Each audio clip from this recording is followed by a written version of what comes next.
Holy moly, folks. We got a big one on the line. This is Wade Watson with your Saturday Night Stick-Up. Tonight we will be discussing Israel and the recent attack that has swamped the news cycle. The land of Israel is considered holy by three major world religions: Judaism, Christianity, and Islam. In Jerusalem, one of their holiest cities, is a hilltop area called the Temple Mount. For Jews, it's where two central Jewish temples once stood as centers of worship thousands of years ago. The first temple was destroyed by the Babylonians, and the second temple was destroyed by the Romans. For Muslims, the Temple Mount is the site where the Prophet Muhammad ascended to heaven. For Christians, the Temple Mount is the site of many events in the life of Jesus. There has been conflict over the Temple Mount for centuries. After the Jewish temples were destroyed, the area was conquered from the Romans and the Byzantinians by the Muslim armies. They constructed a mosque on the Temple Mount. The Al-Aqsa Mosque is the second oldest mosque in Islam and one of the three sacred mosques. It's also the third holiest place in Islam, after the Kaaba in Mecca and the Prophet's Mosque in Medina. So you're probably thinking, wow, that's a lot of history to unpack over one hilltop area.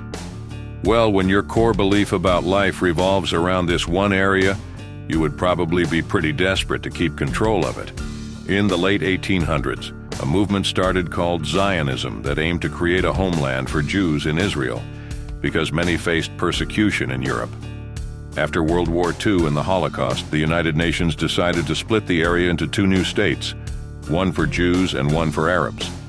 But when the UN partitioned British-controlled Mandatory Palestine in 1947, with the intention of forming both Jewish and Arab nations, it ignited conflict rather than resolution. After Israel declared independence in 1948, surrounding Arab armies invaded but were repelled. Hundreds of thousands of Palestinians fled or were expelled in the resulting war. Israel captured more land in 1967, including East Jerusalem and the West Bank. This boosted Arab nationalism and Palestinian identity.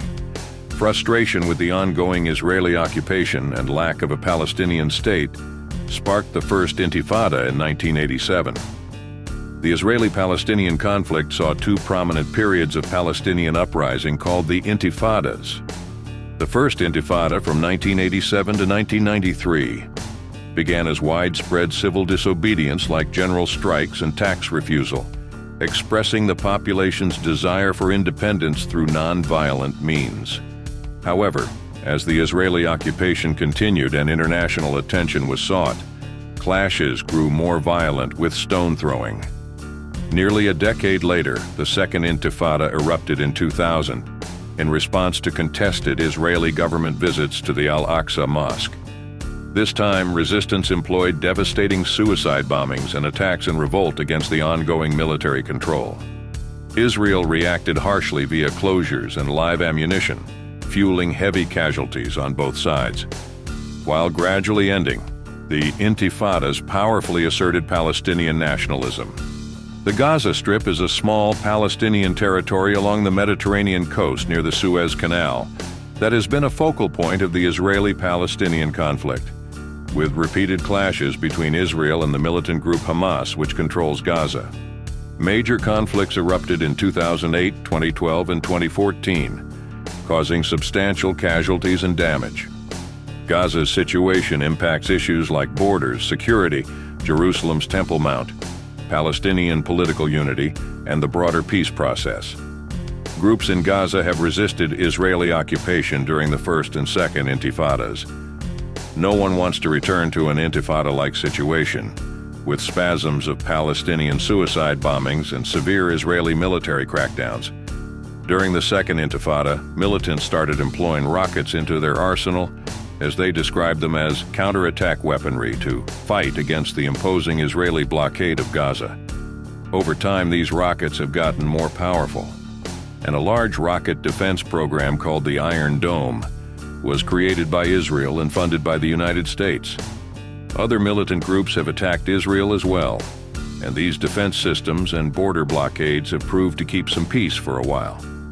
Now, we've pretty much covered some of the history, not all of it, as to why there is conflict in Israel-Palestine. In the present day, and by present I mean yesterday, attacks have sparked up by Hamas again, with fears of a third intifada growing. The situation on the ground is intense, with hundreds dead and fighter jets being deployed. Rockets have been fired and intercepted.